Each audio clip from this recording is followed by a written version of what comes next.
thought we had different Friday music. Why do we don't. I not know anything? You're the head of this. You're the head of creative. I'm head of something. I'm the head of my office. Live. This is like we're back in the pandemic. COVID. We're all at home. We're all at separate locations. We are back in the pandemic at Jesse's house. So. Live from your Don't Call It ESG walk-in Skittles closet. Oh. It's a walk-in Skittles closet.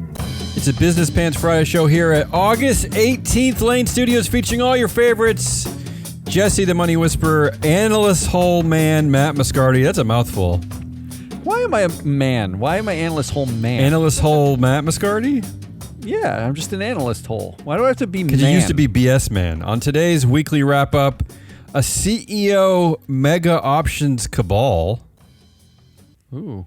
Punishing directors.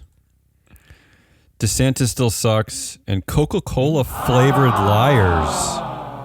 Did you know that liars come Coke flavored? I didn't actually realize they had a flavor. Yeah. Much less Coke flavored. All right, are we ready to do this? Let's go. When are we ready? We're already doing it. Like, come on, stop. All right, here we go then.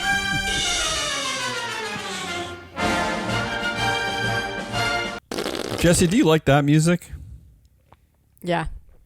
Oh my God, I don't. Everybody likes that. I don't understand Connecticut. All right, story of the week. Here we go.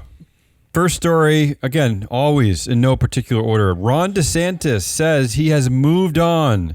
Oh, that's so cute. And Disney should drop its lawsuit against him. He's being the bigger person. It's one of the funnier stories we've covered. Come on. It is ridiculous. Yeah. He's moved on. They should just drop the lawsuit. Drop the lawsuit that they brought. Yeah. That they're the plaintiffs exactly. in because he's moved on. All right. Well, we won't spend a lot of time on that. Number two story of the week. What most media outlets are calling a game changer. A judge rules in favor of young activists in U.S. climate trial. This is the U.S. is the first constitutional climate trial in the United States. Ruled in favor of a group of young plaintiffs who had accused state officials in Montana of violating their right to a healthy environment. The right to a healthy environment. I feel like if that was a right that everybody had, then there's a lot of lawsuits coming. That's what I feel like. Well, that's the harbinger of this like case. a lot of lawsuits coming. My kids might sue me. Number three story of the week. The solution to ESG's unpopularity. Call it something else and hope no one notices. What a dumb story. This is kind of a follow-up of something I covered earlier this week this is from Bloomberg. About 2/3 of respondents in a survey said the anti-ESG movement will force firms to stop using those three letters, right, in conversations with clients. However, they'll continue to incorporate data from those three letters. They'll do it anyway. Yeah, they'll do it anyway. Okay, yeah. Here's why I picked this story. I just want to point out, I just love pointing out idiocy. There was an article written by Scott Ball. He's a senior staff writer. Already funny. Senior staff writer for Resourceful Finance Pro. This is how far off the rails this whole movement has gone, this anti-ESG movement. One of the things he says is perhaps the number one proponent of ESG is Larry Fink. I just don't understand. I don't understand how we got here. How did we get here? They know. Have they tracked this for more than 40 seconds? I just don't understand how Larry is he a senior staff ESG writer? A time like I don't. We have been inside ESG for 20 years making fun of craziness. Larry Fink. It's craziness. Like he was a joke. The other thing he ends his article with, and I gotta laugh at this. He says selling the benefits of ESG to average investors is tough and getting tougher. For example, try explaining to the average investor how credit rating agencies gave ExxonMobil a higher ESG score than Tesla. Good luck, he says. Well, first of all, I could do it quite easily, but yeah, it's not that hard. But second of all, how credit rating agencies gave ExxonMobil a higher ESG score. I don't really know what he's talking about there. But he's just talking about S&P. I know. That's all he's talking about. Okay, but he doesn't really know what he's talking about. can I just tell you, Scott Ball, these are just 2 headlines, just 2 I pulled just this week that I didn't even cover about Tesla. Just two. Just from this week. Tesla did not fix autopilot after fatal crash, engineers say. Okay. And ex-Tesla workers describe Elon Musk's production hell in their own words, from working through a raw sewage leak to sleeping on the factory floor. Those are just headlines from this week. Yeah. But once again, yeah, Scott Ball. I can't figure out. Don't make the effort. Write a whole article about it, but don't make any effort to understand what ESG really is meant to represent. That's all I'm going to say. I mean, let's just say that Scott Ball is making a career at Resourceful Finance Pro of writing stuff about anti-ESG. I'm reading Scott Ball's articles as we speak, including things like where's the best place to do business in the U.S. and how finance automation is solving your problems. Where's the best place to do business in the U.S.? Yeah. Let's see, Scott, where do you say? Southern states. That's where he says. All the places that are banning. The number one is North Carolina, where they just banned ESG. Yeah. Okay. So, yeah, Scott Ball coming in strong. That's my third story. I don't know if this is a story of the week, though. Well, no, the story is that this is a giggle of the week. The evolution of the anti-ESG movement is that we're going to stop saying ESG, I suppose. That's the evolution of the movement. I guess so. Okay. Yeah. And number 4 in an ultra nerdy story of the week.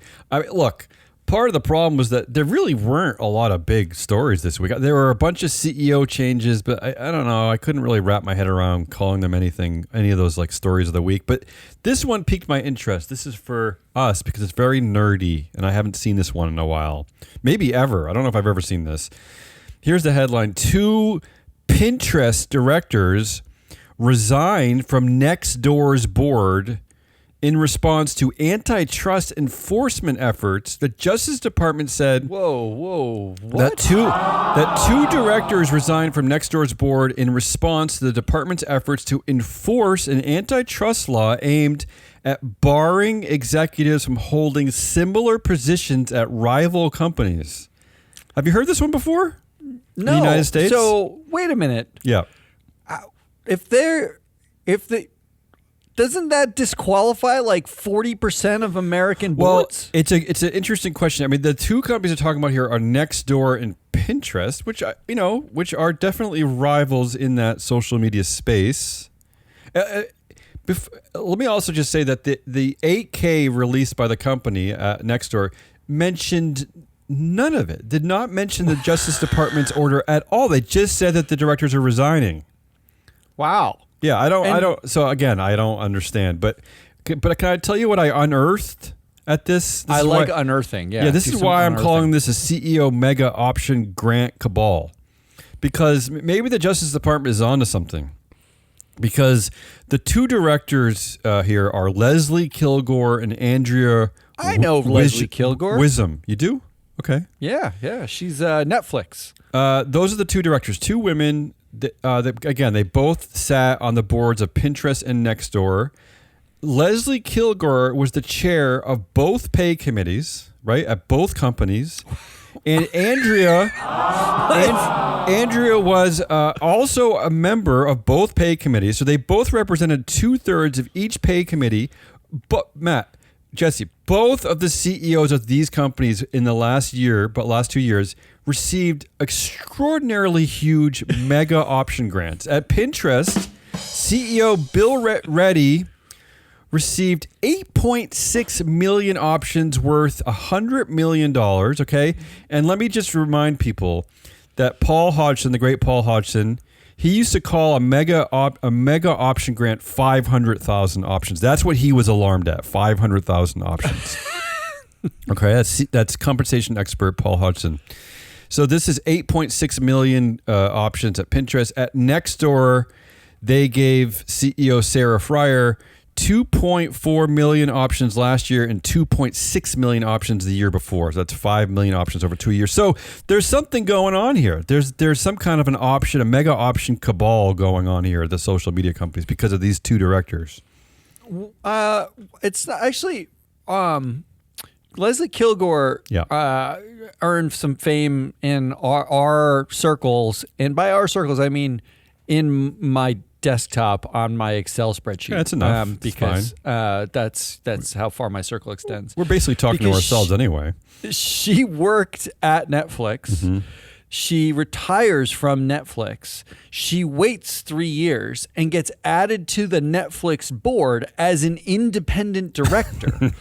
Leslie is up to shenanigans everywhere, I guess. Like hysterically. She's still on the Netflix board. And how on earth is she an independent director when she worked for the people who currently run the company? I don't know. But that's where she popped for me. Well, it's good to know that they also put her on other boards when they just want to pay people. Well, can I tell you the other thing about Leslie is that Pinterest is a brotatorship, right? Evan Sharp and Benjamin Silberman combined 75% of board influence. Nextdoor is a dictatorship. That's Nirav Tolia, 60%. Oh, I see what you did there. Netflix is also a dictatorship. That's Reed Hastings. So Leslie Kilgore is on all three boards, has no real influence except for chairing compensation committees and doling out massive amounts of options. So she's clearly being used as a tool in the CEO's interests.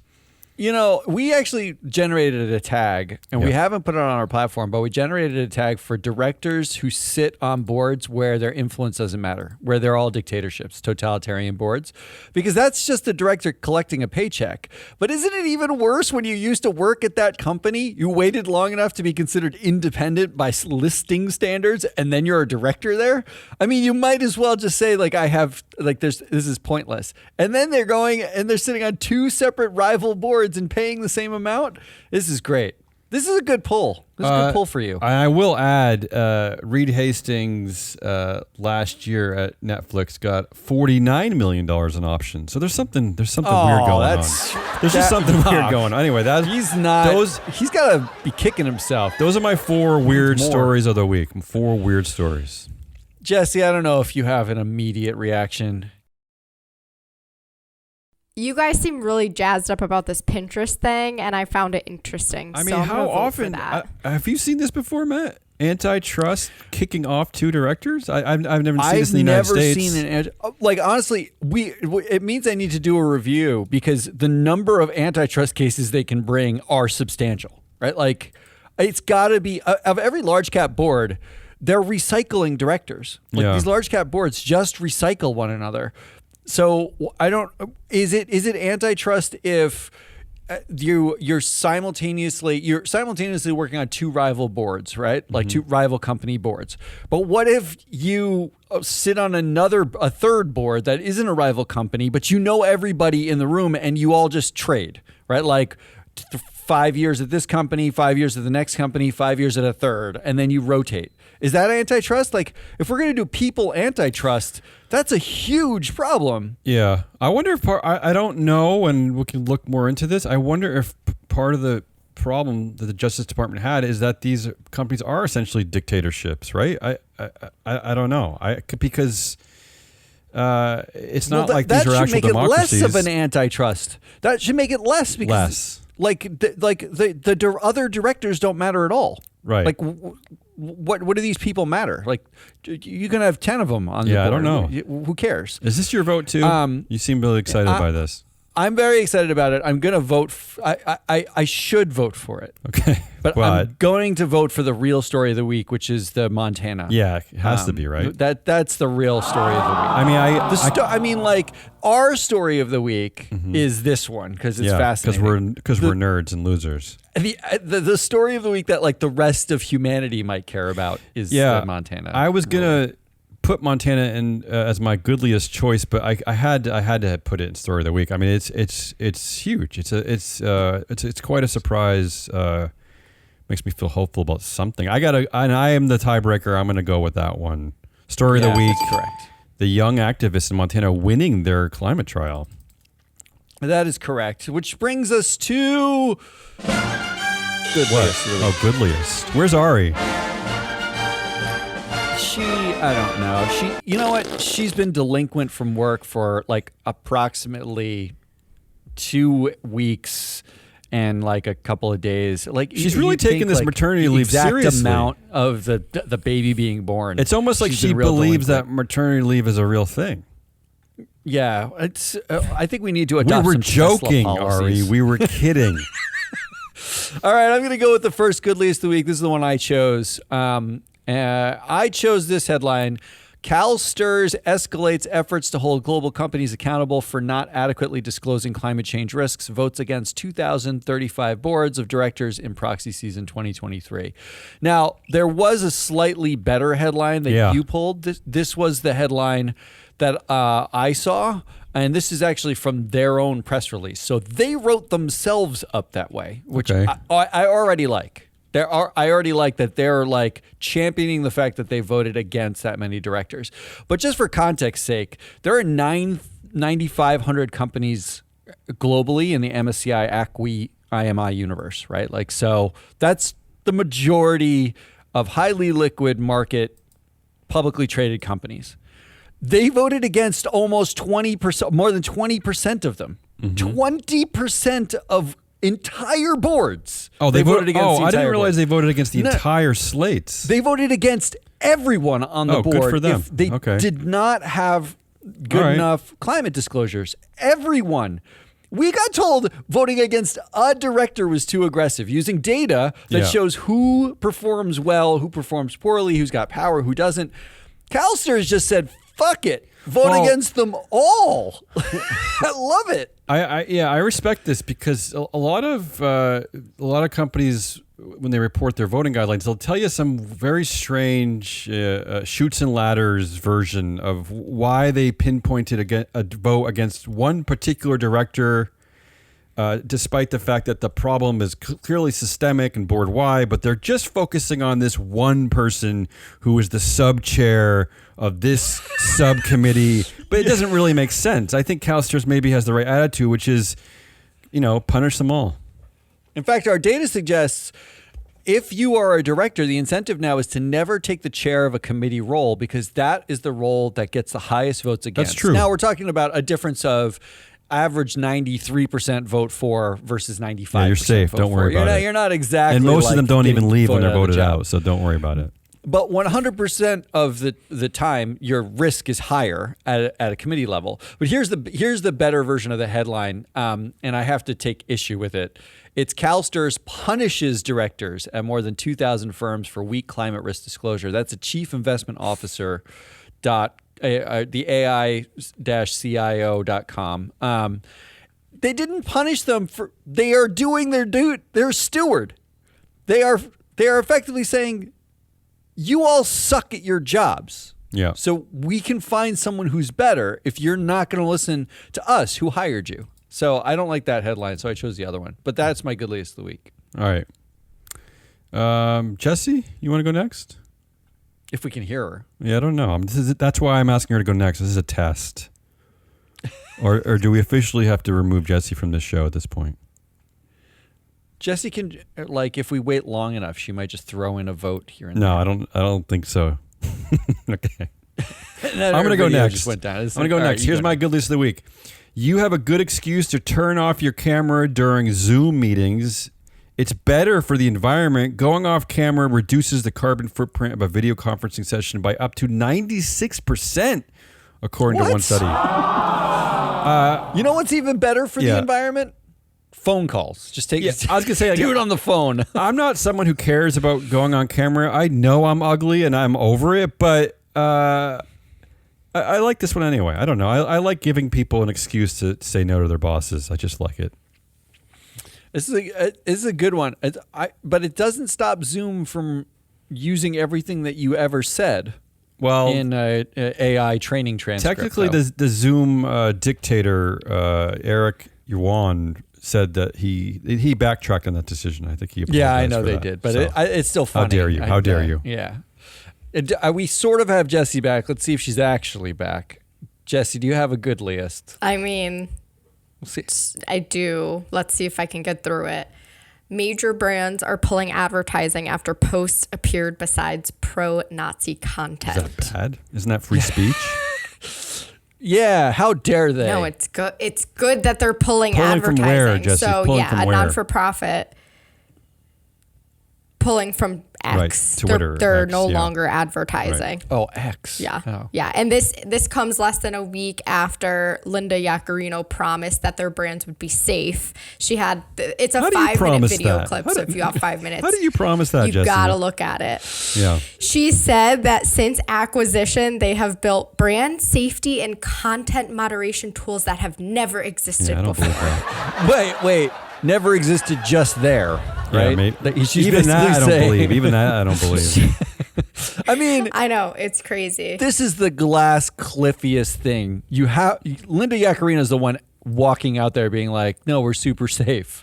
Like as Elon Musk is dunking on people on his own platform, he just tweeted that Vivek Ramaswamy like he semi-endorsed him, saying like he speaks his beliefs clearly or something. Yeah. And those beliefs Well, being that God. number one being God is real and that there are two genders and all that kind of Yeah. stuff. Compared to the other candidates, painful. I guess he's a little more clearer in his speech. Yes. Yes, he speaks faster. He speaks faster. That's what you mean. Yeah. All right, so we've got three here. It's CalSTRS punishing directors. Punishing directors. It is turning off your Zoom camera, which honestly, like that might be for the best anyway. If you just get on the phone. Now I know why. When I have my weekly meetings with Jessie, she never turns her camera on. Now I know why, because she's just trying to save the environment. That's what it is. I am. There's nothing- It's not because she doesn't want to look with- at my ugly face. Wait, her turning off her camera Oh, doesn't. that's true. you did. We can still see See? Jesse, you should turn on your camera and just put up a Debunked. picture of me, and I can just talk to me, because that's really my dream. That's really what I'm looking for. Okay. And major brands I'll do pulling that. advertising after posts appear beside pro. Wait, why is that Nazi goodliest, content. Jesse? I just realized, like, why is that good?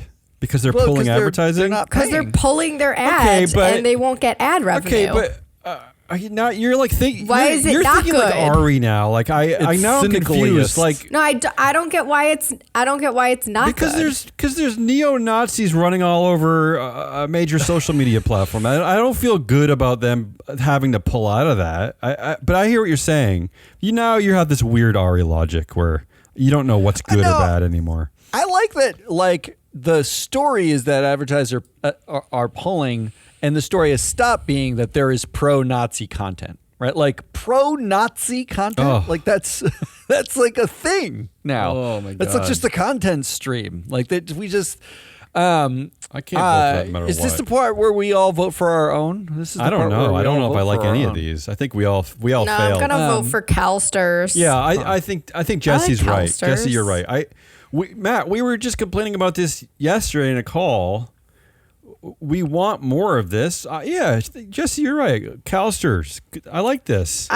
It's because I had my first intro into looking at proxy voting, and I saw how awful it is. Like BlackRock just votes for there was like 5 votes against in the hundreds of votes I you looked mean the at. company that is associated now with ESG, Larry Fink, Yeah, the CEO of ESG BlackRock? company, I thought they were. Yeah. I thought they were very woke and just Yeah. hated everybody. They just hated capitalists. They're too No, woke. not CalSTRS according is the to correct. those. Yes. So did we get 3 votes for This is CalSTRS' first victory ever in the world. in No, history? no, yeah. no, we love CalSTRS. No, it's Come on. not. All right. Well, now we know that CalSTRS won something for the first time in its life. That means we can move on to Ash Holiest of the Week, which is me. Weird you introducing your own topic. It's It's odd. not that Well, I weird. guess you You're are kind of the supposed to introduce assholiest these here. things. I know, but you All always right, jump ahead. Come on. I got 3 Assholiest. for you. Yeah. I got 3. The first one is really just these 2 headlines together because, like, they're not even trying not to be assholes anymore. These are 2 headlines to consider as not even trying. Assholes who don't even try to not be assholes. Headline number 1: conflict. DeSantis ally can't lead both ethics board and Disney. Yeah, saw that one. Apparently, DeSantis put on their new like Disney board a guy who leads the ethics board for the state as well. Mm-hmm. And the ethical watchdog of Florida said that's an ethical conflict. So I love the you fact can't be a public worker and also serve on that Reedy Creek board. It's just fantastic. I just love that. Well, bylaws are tricky, Matt. They're hard to figure that stuff out. I just like the guy who his public role is ethics, mm-hmm. and like they set this rule up to stay ethical, and mm-hmm. now it's anyway. Sure, that's sure. Yeah. And the number 2 headline for this is World Chess bans transgender players from women's events. I don't get this one. I don't get any anti-trans hate, but I especially don't understand this. What is the? First of all, I had no idea that there were men's and women's leagues in chess. Why do we even? Why is a chess tournament not just a bunch of players in the first place? I don't really understand that. It makes zero sense to me that there's men's and women's chess leagues. That's a level of absurdity. And then to say that trans people need to be in their birth assigned league? Are trans players, are they banned from men's events too? Or is it just in women's events? Because the headline does say they're banned from women's events. I don't understand any of this. It doesn't, I don't understand, but they're not even trying. Now World Chess has just come out and we're straight asshole. So that's my first option. Number 2, the headline is Hawaiian Electric knew wildfires in Maui were a growing risk, but waited years to act. So here's the thing. Hawaiian Electric looks increasingly like they still haven't figured out what started the fires in Lahaina, but it looks increasingly like it was Hawaiian Electric was involved in some way. There were power lines that were down, sparking. Right. There's a video of it. It may have actually lit the fires. Has it already been a dry season there? It was already dry season, but worse than that, they actually said back in 2018, 2019, when PG&E had their major fires, Camp Fire. For the same kind of reason, yeah. Hawaiian Electric basically said, we have a tremendous amount of fire risk. They've known for years, years and years. Right. And they've come out and said in their filings between 2019 and 2022, the company spent less than $250,000 on wildfire projects, to limit wildfire risk. $250,000? You can't even buy a house in any suburbs for $250,000. I was gonna say anywhere, yeah. And they didn't even spend that much. $250,000. $250,000. This is a publicly traded utility? This is a publicly traded utility, Hawaiian Electric. And the reason why we know they're publicly traded is because we have the data on them. Right. The first thing to know about Hawaiian Electric is this is a very bizarre, I'll say bizarre because it's so rare, case of a woman-to-woman glass cliff CEO. Well, I don't know what that means. So usually in a glass cliff situation, men screw up a whole bunch of stuff. Then they bring in a female CEO to clean it all up. And usually they get fired in the process of cleaning it up. They get blamed for stuff. In this situation, Connie Lau was the CEO. A woman was the CEO. She stepped down in 2021. Okay. And the CEO job was actually split between Hawaiian Electric and American Savings Bank, which is a subsidiary of Hawaiian Electric as well. The CEO of Hawaiian Electric became Shili Kimura, a woman. She became the CEO in 2022, and the CEO of American Savings Bank was Scott Siu. He became the CEO of that. However, Lau was on the board. Like Connie Lau, when she steps down, she's on the board. Mm-hmm. The CEO of Hawaiian Electric not added to the board, but the CEO of American Savings Bank, the male, Scott Siu, is added to the board. So the glass cliff, confused. All right, here's a way to think of it. Yeah. The influence, the gender gap influence on Hawaiian Electric's board from 2018 to today. 2018, 2019, 2020, the average was a plus 5% power gap, as in women had 5% more influence than they had representation. Connie Lau steps down, and they don't replace her with another woman that they put on the board. Now they have one of the worst in the country, negative 14% female power gap on the board. Okay. And the person who owns all the power on the board is now Thomas Fargo, a 75-year-old retired military vet. He's a professional director now for companies that get military contracts. He has, on average, in the last 5 years, 23% of the board influence. He's been on the board since 2005. So you want to know who is responsible for spending $250,000 on wildfire risk mitigation. It would be Thomas Fargo. Who are the major shareholders of Hawaiian Electric? Do you know? It's everybody. It's BlackRock, State Street, Vanguard. Yeah. Okay. And have you? I don't know if you looked, but have shareholders been upset about things in the past few years, or I don't know if you know this or not. No, mostly no one cares about Hawaiian Mostly Electric. Nobody Everyone cares. votes for everything that happens there because it's in Hawaii, and everyone's like, that might as well be a foreign country, even though it's in the United States. Well, so my number two asshole is Hawaiian Electric and their shitty board. Number three, I have another shitty board. Oh, okay. Suncor. This is the headline. Suncor has been too focused on energy transition, must get back to fundamentals, CEO says. So Suncor Energy is a Canadian company. We don't talk a lot about Canadian companies, but they've had a lot of problems because they do oil sands and tar sands. You know how those work?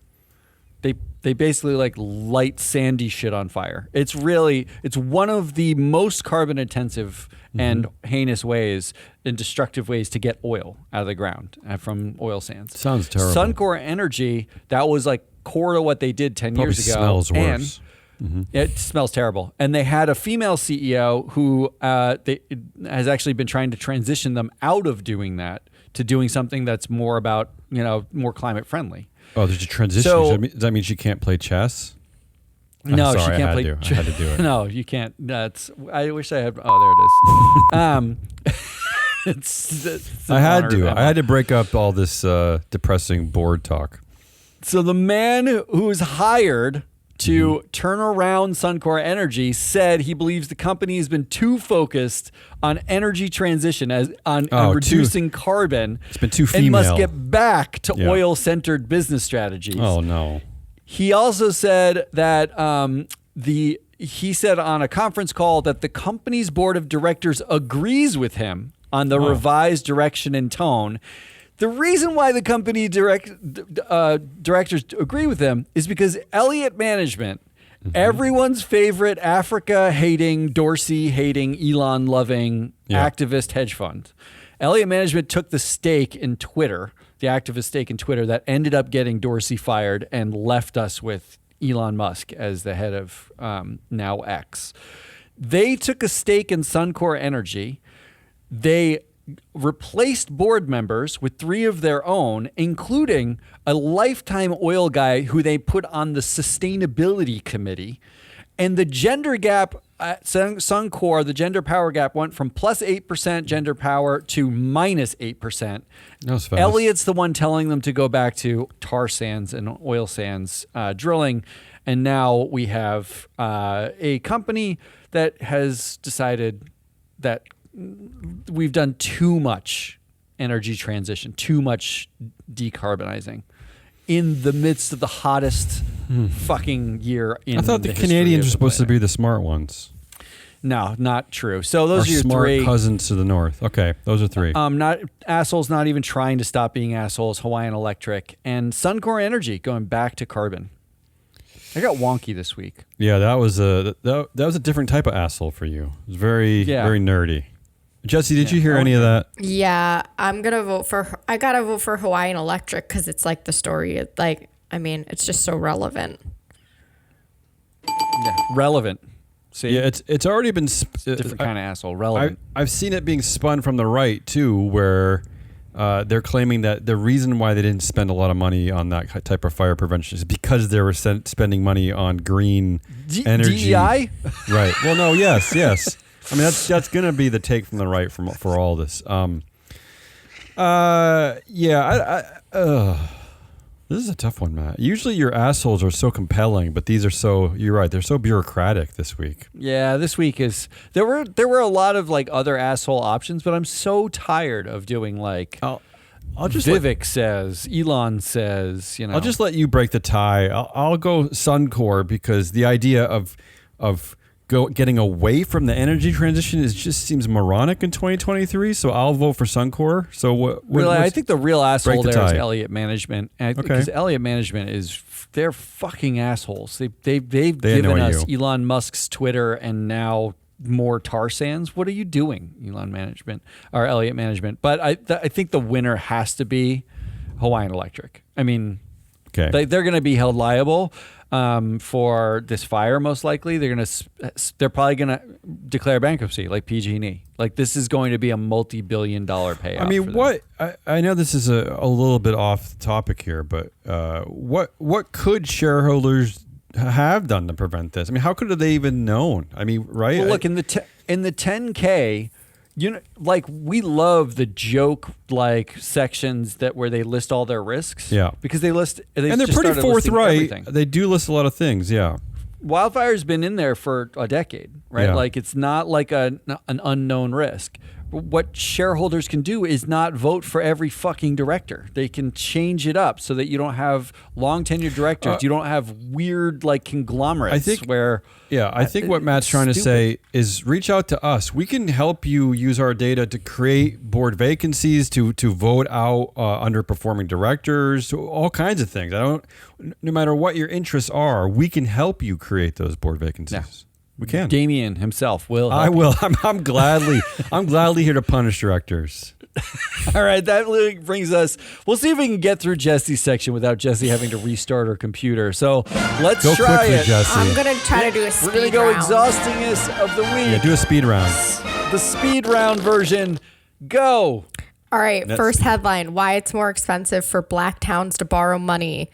When cities need to raise money, they have two options: raise taxes or issue bonds. And there was a paper published last week that confirmed that the act of issuing bonds is perpetuating systemic racism, which we already know has been perpetuated by the U.S. financial system basically since inception, since we had slaves here, since we brought them over.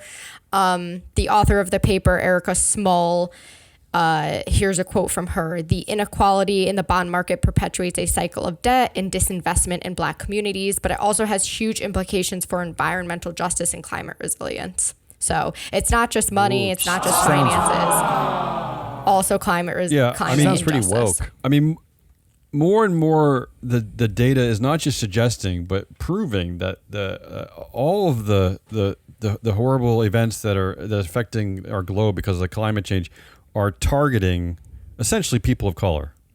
Yes. Oh, yeah. Yeah. Yes, I mean, absolutely. I'm just saying. Obviously. Okay. So yeah, this is exhausting because this is not new at all whatsoever. It's just another paper that has been written on it to prove. Another brick in the wall, yeah. Okay. What else, Jesse? Next, we can't online shop or even ship things if we want to have a conscience. So there was a story. I knew that already, though. Stop online shop. I knew that. We already knew that, but this is even worse because I didn't know this. Like I know that. So this story is about Uihlein and the billionaire family, the Uihleins, which is like I guess a German name. Well, there's actually yeah, I didn't know that was actually a family called Uihlein. Okay. Well, it's not spelled that way. So, but yes, they adapted their name to make it marketable into Uihlein. I see. Yeah. Yes.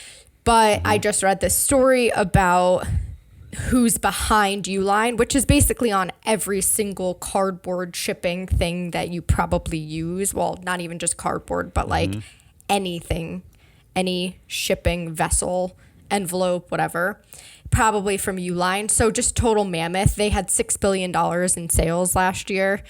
There are billionaire founders behind the company that support far right-wing candidates, including Trump, and their family foundation gave more than $5 million to groups that disputed or worked to challenge the legitimacy of the 2020 presidential election. Most recently, it gets worse. Most recently, they've thrown their financial heft behind Ron DeSantis. So this is really sad. And exhausting because, like, what the fuck? Like, who are we going to use instead of Uihlein? They're like total mammoth. There are, however, at least some small businesses that are trying to find alternatives. Like, I found a Reddit thread that was, the question was, what's a good alternative to Uihlein that doesn't support extreme right-wing politics? So someone knew about this before I did, and they're asking for help. You'll be happy to know two things about Richard Uihlein. Who is behind Dick Uihlein, literally. Yeah. But when you see the real spelling of the name, it does kind of change your thought. Yeah, go ahead. Number one. He went to Stanford, number one. And number two, he's a billionaire nepo baby. He was the heir of the Schlitz brewing fortune. Okay. So that's where, so they made their money off of getting people drunk. Great. He got a loan from his father to start Uihlein. That's probably why he likes Trump so much, because Trump got all his money from Dad. Man, it was really great.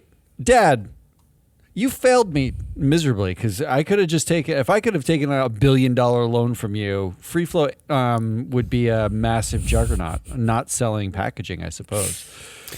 What else, Jesse? This is exhausting. Okay, my last one. Drop your Diet Coke. Just drop it right now.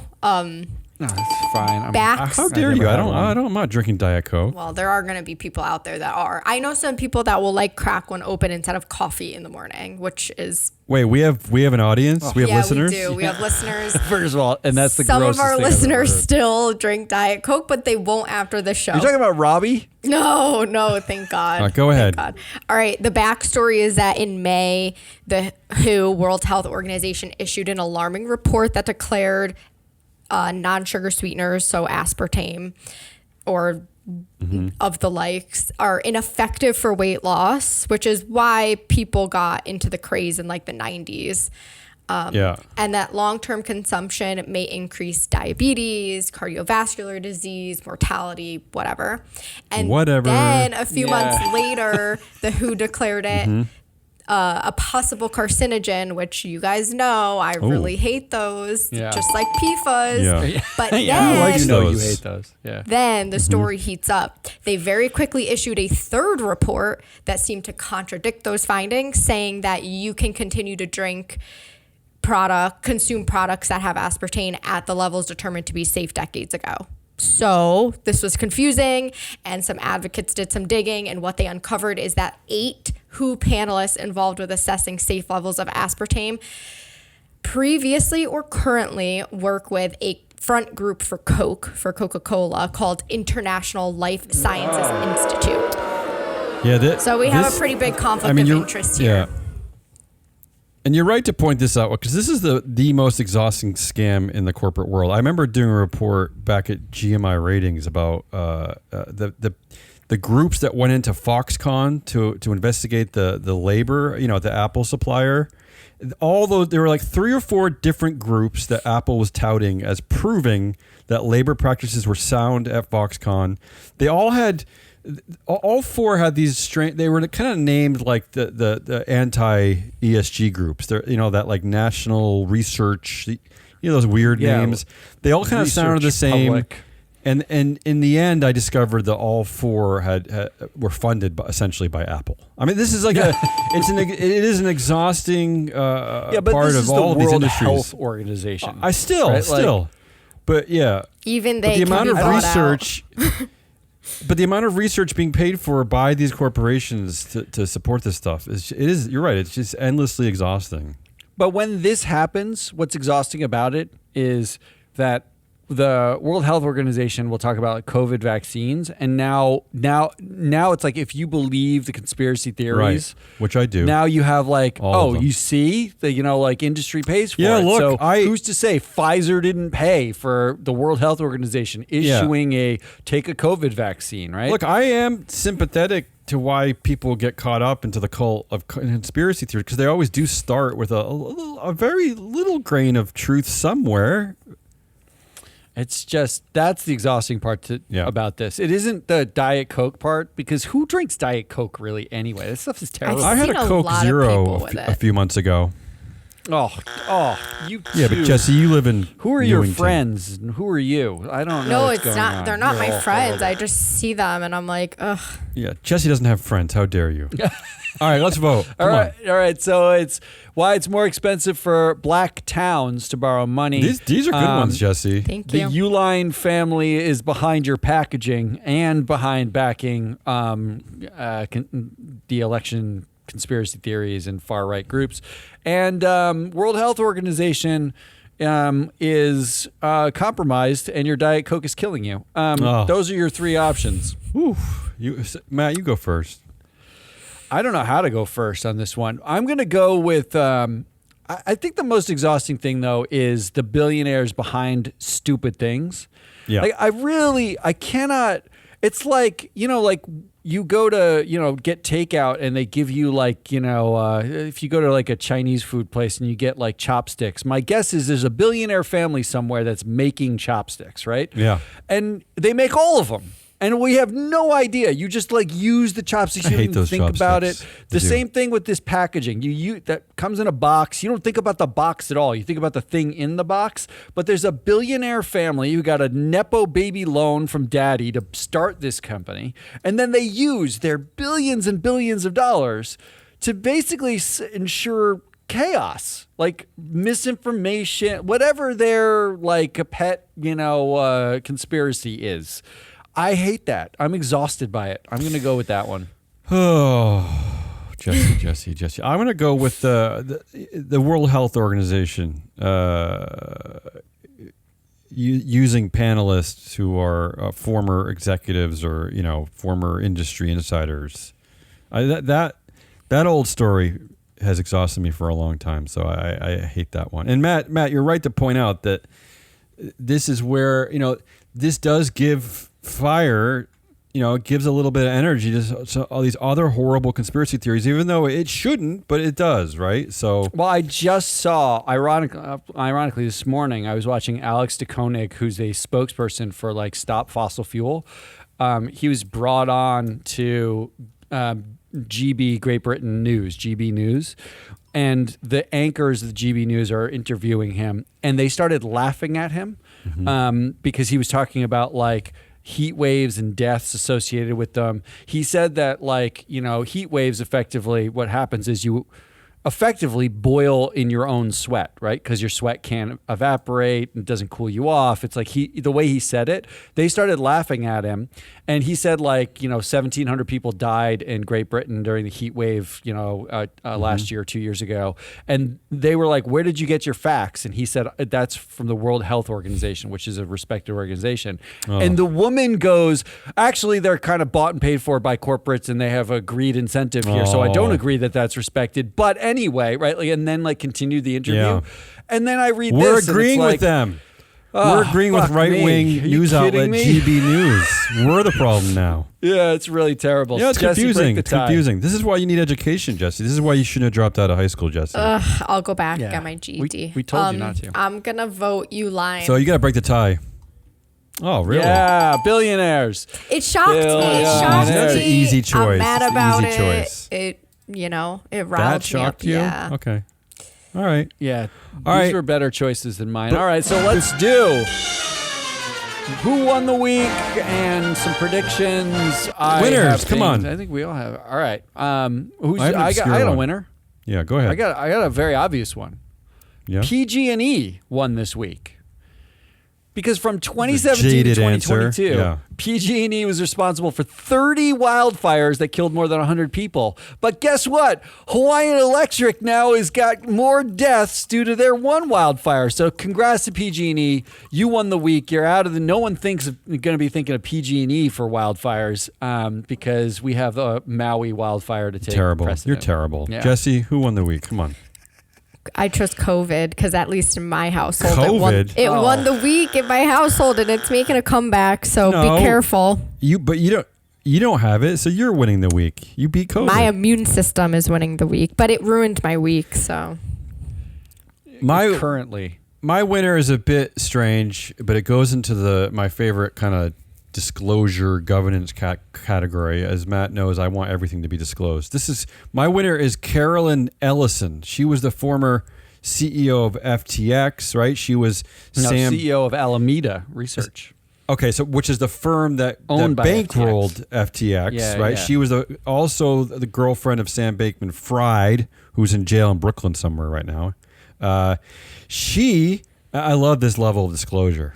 She kept a memo, which they're going to use in the court cases against Sam. She kept a memo called "Things Sam is Freaking Out About," and they're gonna use it to prosecute the FTX founder. Things Sam is freaking out about. I love that memo. I like that. All CEOs. There should be a memo for that for all publicly traded corporations. I want to know. Oh, really? I want that in the proxy, and that gets me to the predictions. I'll go next. That gets me to my prediction. Predictions, yeah. After AOC wins the presidency in 2050. Okay. That's she appoints me as SEC chair. Prediction part 2. And my first order of business is to require disclosure of, quote, things the CEO is freaking out about, end quote, in all proxy statements. What would be on? I can't wait to read that. What would be on Matt's list? Well, we're not publicly traded. By then, we'll be publicly traded because we're going to be, of course, a unicorn in the ESG space, right? Oh, don't call it ESG. I'm sorry. Well, I have a prediction that is much more practical and executable now, and frankly more likely than Damian being the head of the SEC at any point. In 2050. Any point. So you're saying AOC is not going to win the presidency? How dare you? CalSTRS buys free float analytics data this year and votes against at least one director at 9,533 boards out of 9,533 boards globally.